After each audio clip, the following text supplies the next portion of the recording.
శ్రీ శక్తి channel ప్రేక్షకులకు స్వాగతం. ఈరోజు మన కొత్త కథతో ప్రారంభం. బాలకాండము రామాయణం కావ్యంలో మొదటి విభాగము.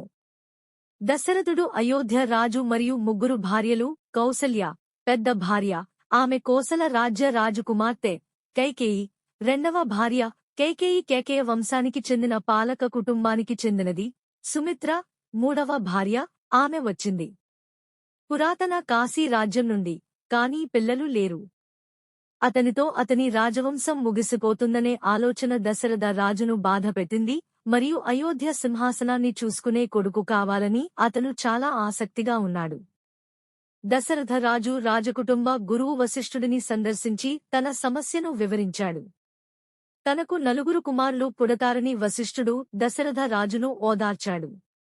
రాజు దశరథుని సమ్మతితో గురువు వశిష్ఠుడు ఋషిశృంగిని పుత్రకాం యజ్ఞం, పుత్రుల పుట్టుక కోసం త్యాగం చేయడానికి పిలిచాడు. దేవతలు అతనికి దివ్యమైన అమృతాన్ని అందించారు. ముగ్గురు రాణులు తమ వాటా ప్రసాదం తినడానికి కూర్చుంటే ఒక డేగ సుమిత్ర వాటాను లాక్కుంది. సుమిత్రను ఓదార్చడానికి కైకేయి మరియు కౌసల్య తమ వాటాలో సగం సుమిత్రకు ఇచ్చారు.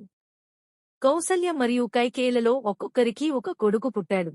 అంటే కౌసల్యకు రాముడు జన్మించాడు, భరతుడు కైకేయికి జన్మించాడు, మరియు సుమిత్ర కవలలు అంటే లక్ష్మణుడు మరియు శత్రుఘ్నులకు జన్మనిచ్చింది. రాముడు విష్ణువు యొక్క 7వ అవతారంగా చిత్రీకరించబడ్డాడు.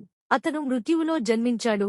దేవతలను అణచివేస్తున్న రాక్షసుడు రావణుడితో పోరాడటానికి మరియు ఒక మృత్యువు మాత్రమే నాశనం చేయగలడు. భరతుడు మరియు శత్రుఘ్నులు శంఖం, లక్ష్మణుడు విష్ణువుతో సంబంధం ఉన్న శేషుని అవతారంగా చిత్రీకరించబడ్డాడు. ఋషి విశ్వామిత్రుడు దశరథ రాజు కుమారులకు క్షిపణి బాణాలను ప్రయోగించే కళలో శిక్షణ ఇచ్చాడు. అది బాణాలు దాని శత్రువులపై అగ్ని లేదా నీటిని కురిపించగలవు మరియు వారు చంపబడే వరకు 7 లోకాలను కూడా అనుసరించగలవు.